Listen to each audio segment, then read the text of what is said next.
But like, how many people do you know would love to have on their gravestone, died sad and alone, but had a lot of money? Ebenezer Scrooge didn't even want that, right? So like, I want to be the guy who unchains people from their desk. And I have to live that example. I was in Disney World for a whole week and didn't think about work, didn't have to worry about any client mishaps or anything like that. I know that other people could have that too if they put the right systems in place.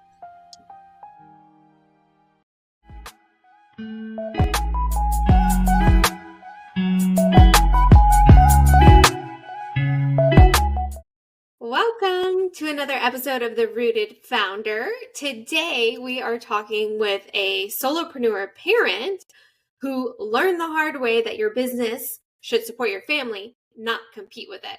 After he had a panic attack and just went through the ringer, he learned how to install systems into his own business so that he could develop confidence in them and free up the tabs in his brain so he wasn't on the playground checking email. So Joe, welcome to The Rooted Founder. Stacy, thanks so much for having me. I'm so excited to be here. Yeah, you were just telling me you were at a conference last week and you had a new little tagline for yourself. Tell me what that is again. Yeah, I help busy solopreneur parents streamline their business so they're not checking their email at the playground. I really struggle with that, and I usually use too many technical terms, and my friend was just like, this is what you help people do. And I'm like, that is so perfect and like visceral, right? Mm-hmm. How did you learn that? How did I learn how to not check my email at the playground? Yeah. You kind of mentioned it a little bit, but I learned the hard way, right? Like, I had a panic attack in 2020. My wife is a nurse, and at the time we had 2 kids of our 3. And so I wasn't working a lot, and my wife was working a lot, and the kids weren't in school. And so I'm trying to run my business while also keep track of my small children. And it just got to be too much one day. And I'm sitting on the floor of my kitchen crying. And my oldest, who was at 3 at the time, brought me a bottle of water and said, everything's going to be okay, Daddy. And I'm just like, this is not the type of dad I want to be. And the very next week, like, I hired a VA, and I had already started using automation tools a little bit because I have a technical background, and so this came easier to me than I think the people who are not spending too much time on their computer. And I started to just, anything I didn't personally need to do, I started to take off my plate. And so fast forward a year later, our youngest was born. And I took 6 weeks off for Christmas and then paternity without feeling like my business was falling down. So I was very driven by both the panic attack and my kids. And I want to help other parents not have the panic attack part. Mm-hmm. Yeah, we share the same vision, if you will, but a lot of times we set out to build businesses to create freedom. And then we end up trapped in them or hanging from the tabs in our head or not really present around our dinner tables. And it's because we lack structure and systems. That's one part of it. The other part of it is letting go. So what was your journey like? You obviously had some strong motivators, your health and your family and your kids, but what was the process like for you to let go and actually delegate to the VA? And did you stumble through that, or was it smooth sailing? Yeah, it was definitely a learning experience. And again, like, my main driver was I had to, but I'm also a teacher. And so like, I grew up thinking, if I want something done right, I have to do it myself. But the teacher in me was like, if I hire the right person, I should be able to teach them, right? And so I hired my VA. Her name is Anna. She's been with me since December 2020. She's based in the Philippines, and I make sure to pay her a very good wage, because if she left me at this point, I think I don't know what I would do. Because 2020, like November 2020 me was like, if I want to do something right, I got to do it myself. 2025 me is like, she does all of this stuff way better than me. And so I think like part of it was, what's the best way I can assign things to her. What are the things I don't have to do? I have like a whole framework for determining what you should automate and delegate if we have time for that. But like, it was basically like, okay, this is something I personally don't need to do because it doesn't require my voice or my opinion or my skill set. I would record myself doing a video completing the task. I would send it to her. She would transcribe it and write out the steps. And then if she hadn't, I also really encouraged questions, right? Because I think like when you hire a VA or like a junior level employee, they're going to be afraid to ask questions because they don't want to make it seem like they can't do the job. I was like, ask me. I would rather you ask me a question right away than spend a day trying to figure it out on your own, right? And so encourage that. She now does the tasks without me even like having to oversee them really. And we have a handbook for how the business runs as well, right? So if she does leave me for greener pastures or at least similarly green pastures, we can slot somebody in relatively quickly there. So who is it that you serve? Can you paint a picture of the types of people that you support? Yes. So they look a lot like me a few years ago, honestly. It's the person who left their job to start a business for more freedom, who then suddenly felt chained to their desk. And part of it was, and part of it is they have kids. And so they can't do the wake up and meditate for 2 hours, then take an ice bath, right? Like they probably wake up a little bit before their kids and chug coffee and just get ready for like the chaos of the day.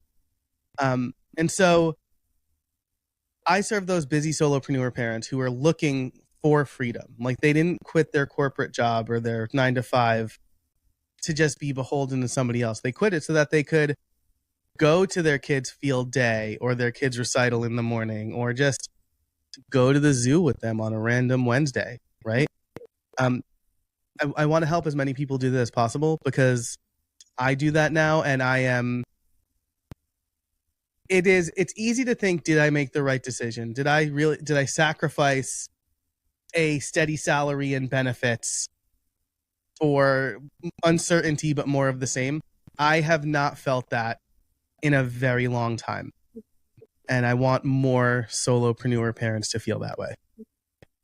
So this is for the people that are new to entrepreneurship, new to building their business. They left their W-2 or their high-paying day job, and they now have proven that they have a product or service that is generating revenue, and they're actively wearing all of the hats. They're doing sales, they're doing marketing, they're doing operations, they're managing the finance and accounting, they're doing it all, and it's suffocating them.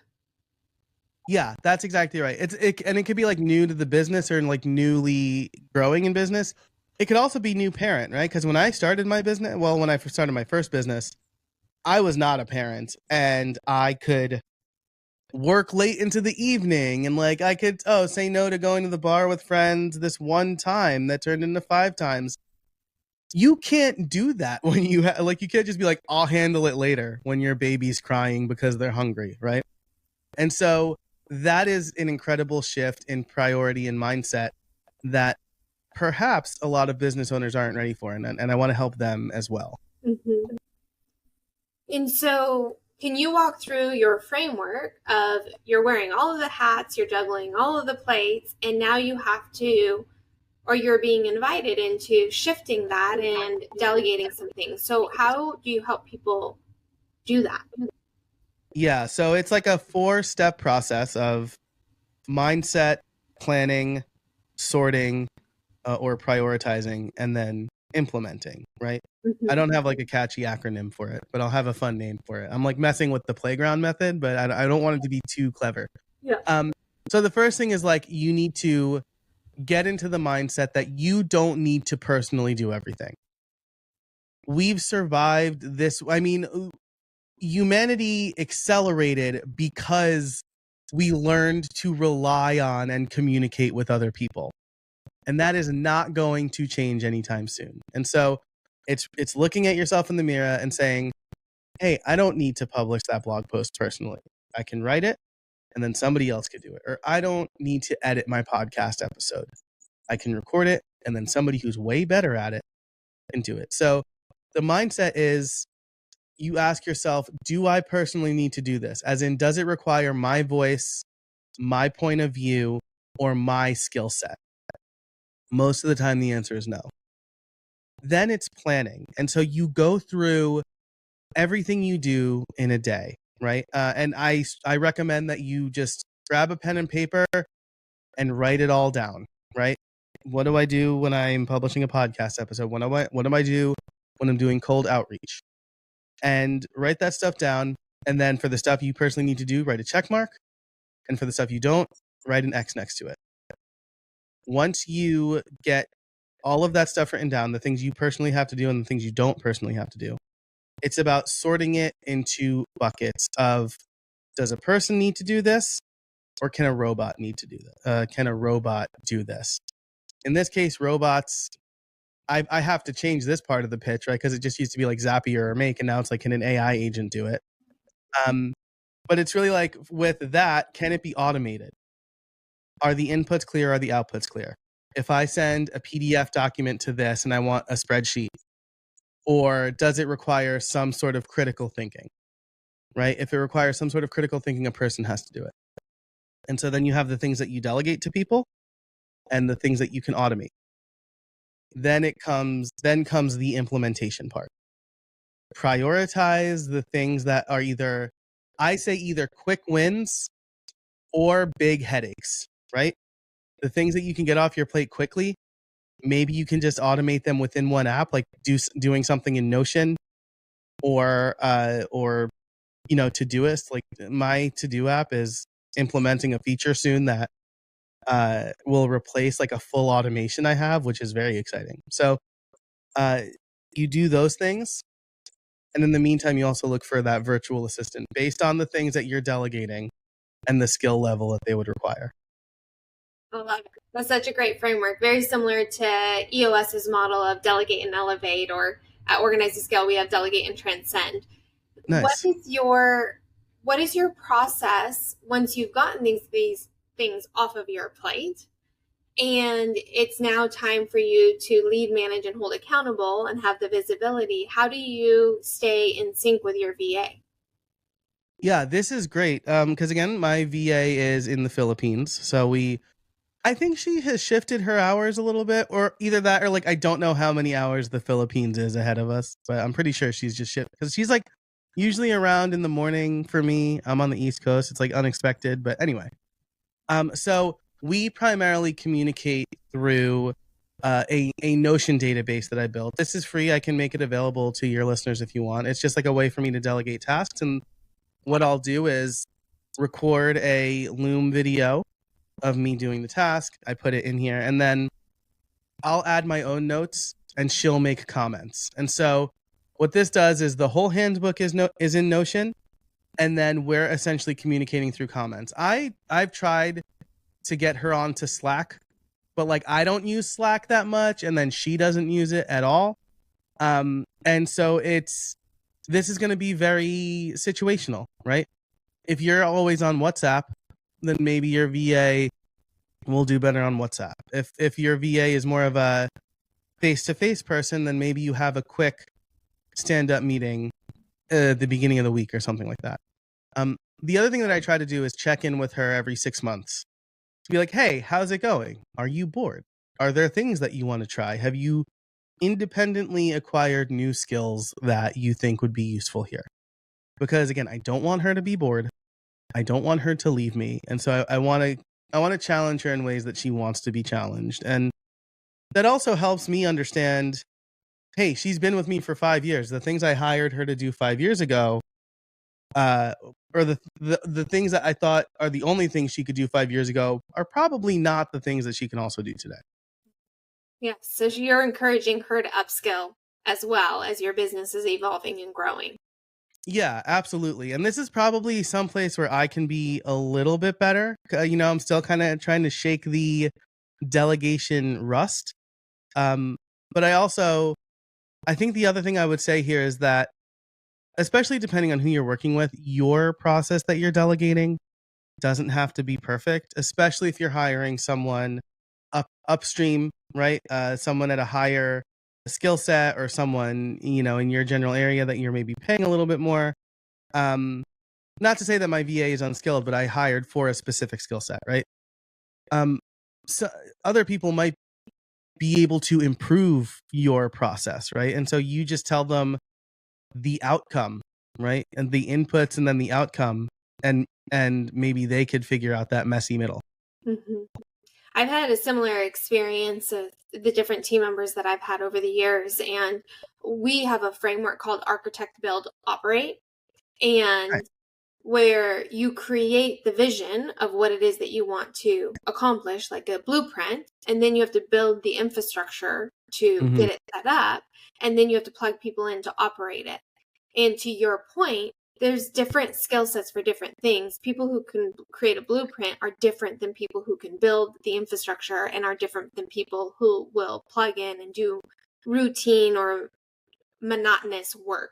There are different skill sets, different personalities, different mental frames, and so forth. So I love how it's nuanced based on the phase of business you're in or what projects you're working on inside of the business as well.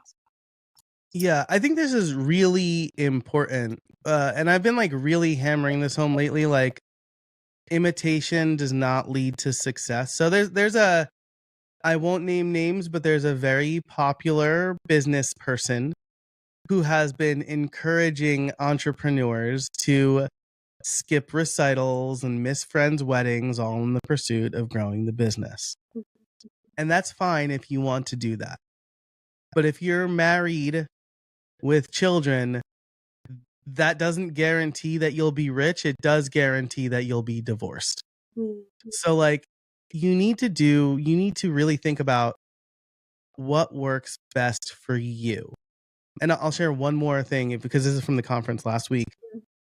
I have been calling myself a coach for a long time because that's what I was told I am, and that's like the business.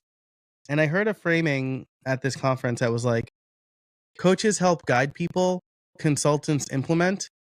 And I am like an implementer through and through. Like, it drives my wife crazy that I try to solve all of her problems, even if she just wants to vent. But at my core, I'm a problem solver. And so just like hearing that framing and then like being able to label myself a consultant means that the thing that I can offer in my business is a lot clearer. I get a lot of clients through this one way, but like most people have to get on a sales call with me so I can explain what I offer. I think with the clarity comes a better way to serve my audience. I love what you're saying about knowing what your priorities are. So if your priorities are bigger, better, more zeros in your bank account, more followers, more revenue, more team members, more acquisitions, then you're willing to sacrifice certain things to get that. And then if your priority is being present around your dinner table and showing up with love and compassion and presence to your children and your spouse, then how you structure your calendar and invest your time looks different. And we're all wired differently. So there's certain people who are wired for bigger, better, more, and nothing's wrong with that. And there's people who are wired to set up operational systems that pay you, whether or not you're sitting at your desk or on your phone, and then you are able to be present. And there's a trade-off there. You maybe don't have as many zeros in your bank account, or you may not have as many followers, yet you have collected more meaningful memories and moments that you find more valuable and that are priceless. And so I'm the rooted founder. I'm about being present around your dinner table and being present around your boardroom and installing operational systems for my human, for my home, and for my business that allow me to collect those memories. I measure my success in the moments and memories that I collect, not in the number of zeros and the number of followers, although I have both. And I think that you're able to do both. You're just willing, what pace are you willing to do it at? What are you willing to sacrifice to do it? And what are you willing to trade? And I think that every individual entrepreneur has to get really radically clear about that. And sometimes it is a collision course with a panic attack or a brick wall that wakes you up to, this is really important to me. For me, it was my mom getting diagnosed with cancer. And so wherever, for those that are listening, for wherever you're at in your journey, if you're in the grind and you are sacrificing your dinner table and you are sacrificing soccer games, then this might be an invitation to explore if that's working for you or if it's not working for you, and then structure systems and architect a business operation that supports what you really want. And that's what this conversation is about. Yeah, and I would say it's okay to change your mind. You Yeah. know, before I started dating who would become my wife, I was very like, I don't care if I'm married or single by the time I'm 30, as long as I have $1 million. And then when I started dating my wife, it was like a pretty immediate shift from like, oh God, like I spend money so easily, but like building companionship and a family is so important to me. And then when my daughter was born, I was working at a web development agency. I'm a web developer by trade. And we were told like too many times we had to work late nights and weekends. And I just said, I'm done. Like, this is incompatible with the dad I want to be. Mm-hmm. And I'm not going to miss my kids' first steps because I was working late for you. And my wife was fully in support of that. And so, yeah, your priorities can and will shift.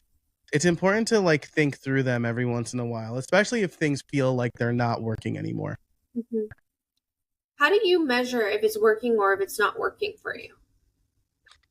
I hate to say it's like a vibe check, but like it's a little bit of a vibe check. I could tell at all of my, big person jobs, my 9 to 5ers, when I started hating the job, right? In the first one out of college, I was self-employed right out of college, and I was like, I'm not really into the client work I'm doing. I need benefits, so I got a job at the University of Scranton, and I knew that it wasn't working then because at 26, I felt like I was the most knowledgeable person in the department, and I just hated that. Like, I didn't want to be the smartest person. I wanted to learn from really, and I'm not saying I didn't work with smart people, but like in my area of expertise, I felt like I was there. Got a job at an agency, and then I just explained that. And then in my own job, it's really, I'm self-employed. I get to make up my own job that like older generations have a really hard time understanding. Like, they're like, what are you doing? I'm like, podcasts and automation. They're like, what?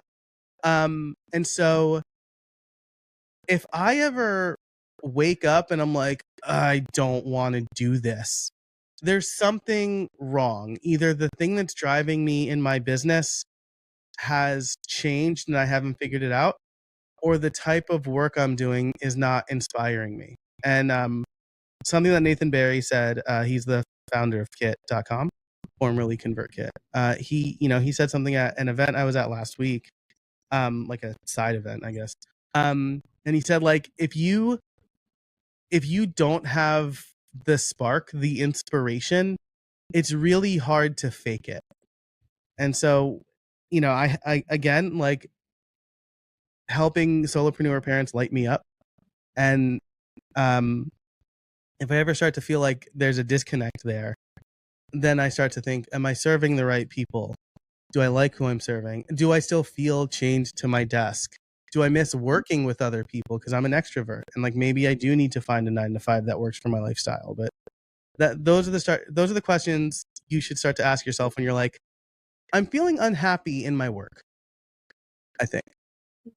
Yeah. Does it energize me or does it drain me? Yeah, exactly. And like, I have felt, I'm very lucky. I understand that I'm coming from a place of privilege here, and my wife fully supports me, and we're able to build this life. But I feel so lucky that I get to come downstairs to my office and I get to pop up anytime I want to see my kids. And I'm doing just work that I love to do.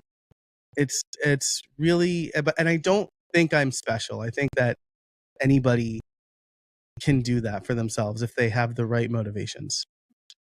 Yeah. I want to back up because I was just thinking, if we are talking to the people who are considering leaving their day job, what did it look like for you to make that transition? And did you do like the side hustle thing while you made the transition? And how did you figure out what you were even going to start? Yeah, this is a great question. So I think something that I think really should have been obvious to all of my employers, because I always asked during the interview, like this may have cost me jobs, but it was really important to me. Hey, I have my own side business. I have no intention of stopping that. I also have no intention of that making me worse at the job you're hiring me to do. I know you come first, but I also do that because, like, in a web development agency, some of them have like non-compete clauses, or you can't work, or like anything you do while you're working for us, we own. And I'm just like, I can't agree to that. And so I've always had what people have called the entrepreneurial spirit. I used to do like yard sales when I was a kid and try to sell my stuff at a profit. Um, and so I was doing the side hustle. I did the math. I mathed incorrectly here because I thought like side hustle money, it was really good, but side hustle money is not full-time job money.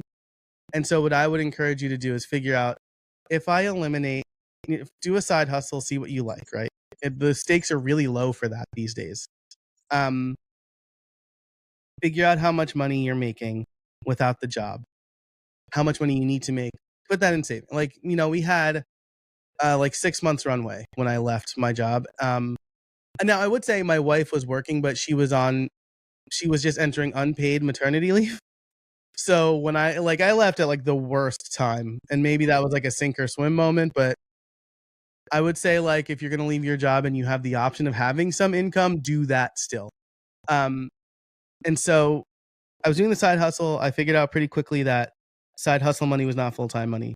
But the main thing that encouraged me to leave was a conversation I had with my wife. I said, I'm thinking about going out on my own. And she said, do that. I've never seen you as unhappy in a job as you are right now. And God, and I believe in you. And like that, geez, this was unexpected. And like that support is so important. And I see it from like both sides, where like some people are like, oh, my partner doesn't really understand what I do, and they're not as supportive. And then on the parent side too, it's like, oh, my partner is like always working and doesn't help with the kids. And I feel so fortunate that my wife and I both feel like we have a very equal and supportive partnership. But that was really it. If my wife was like, I don't think this is a good idea right now, I probably wouldn't have done it. But she was like, I believe in you. You're doing great work. You can do this. And it happened a couple of years ago too, when like most of my money was coming from podcast sponsorships, and that money just dried up. And I was like, I'm going to have to go work for someone else. And she's like, no, you're not. I believe in you. And I mean, I'm still going strong. I guess it's 8 years later, right? Because my daughter just turned 8 a few months ago, and I left a few months after. So 8 years self-employed, supporting a family. Belief. I think belief is such a important trait as an entrepreneur, and optimism, especially as a visionary. You have to believe in a bigger, better, brighter future. Otherwise, it's hard to get out of bed and go figure it out and build the parachute on the way down or plug the holes in the boat while you're rowing. It really takes a high level of optimism and belief in yourself, but also when there's a gap in your personal belief, to be surrounded by people who really do say, I know you're wounded, I know you're tired, I know you're scared, but get out there, you're going to win this game. And that push kind of activates that warrior in you that says, I can do this and I will do this, and I'm going to prove it to myself and to my family and make it happen. So wonderful to have partnership like that. Yeah, absolutely. I mean, like when you're living for someone else too, it's just like, cool. I need to actually like be able to support more than just me in my one person apartment, eating ramen or whatever.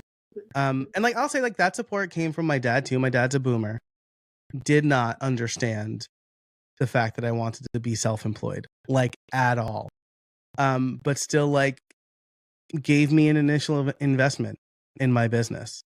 And so like even though he didn't get it, he supported me. And like that's, I know people who don't have that luxury, and most probably will do it anyway. Like parents don't understand, but it's really nice that I didn't have to wrestle with that mentally too. Yeah. So we talked a little bit about what you do. I'm curious, what do you most want to be known for? Yeah, I want to be known. I mean, like the playground positioning we talked about earlier, but like I want to be known as the guy who helps people not be chained to their desk. I think like with hustle culture, it's like work all the time, and the only thing that matters is money. But like how many people do you know would love to have on their gravestone, died sad and alone but had a lot of money? Like Ebenezer Scrooge didn't even want that, right? So like I want to be the guy who unchains people from their desk, and I have to live that example. We took the kids to Disney World about a couple months ago maybe, and I didn't bring my laptop. I brought my iPad only to watch TV. I can't work from my iPad. Like I didn't bring the keyboard. Like I can't work from my iPad. And I brought this device called the Brick. If you don't know what this is, you scan it, and it locks you out of apps on your phone until you scan it again. And so I would scan my phone, and we would go to the parks. So I couldn't scan it, and then we got back. And so like I didn't go on social media all week. I checked my email once a day, basically just to not come back to 600 emails I would ignore. I didn't send a single email. I didn't talk to a single client. The systems I put in place worked. I was in Disney World for a whole week and like didn't think about work. Didn't have to worry about any client mishaps or anything like that. And like I know that other people could have that too if they put the right systems in place. Yeah. And the personal discipline to adhere to those systems. Yes, absolutely. And it was like an incredible, I think maybe pre-show we were talking about the anxious generation. That book with this event really helped. And like it made my resolve even stronger because we had a strict no screen policy in the parks. The only time my wife and I used our phones was to text my brother who worked there to see where he was. The Disney app you like really need to use. And then like while we were there, like I'm Catholic and a new pope was chosen, and so like we were curious, we were interested in that. But like that's it. And we saw scores of families, just all of them on their phones. I'm like, why are you here? And so like that upset me. But the thing that filled me with joy was that my children had conversations with other people. And so many adults told us how well-spoken and personable our children were. And that just like confirmed everything for me. Like, yes, no phones when we're out of the house is like a pretty strong policy for us. And it's even more important now because they were, 8 and 5, the 3-year-old was just like in La La Land, but like 8 and 5 and like holding court with strangers and engaging with them, you don't see that a lot. And they're going to have this intangible skill that's going to be increasingly more important as they become adults. I'm also hearing that you want to be known for being a good father. Yes, I definitely want that. I think my father was good, is good. He's still alive. And if I can emulate that and just like be there for my kids, I think, we brought them into this world. They didn't have any choice in the matter. I want them to grow up to be good human beings. And I know that I need to set the example for them and be there for them. And I think they know that.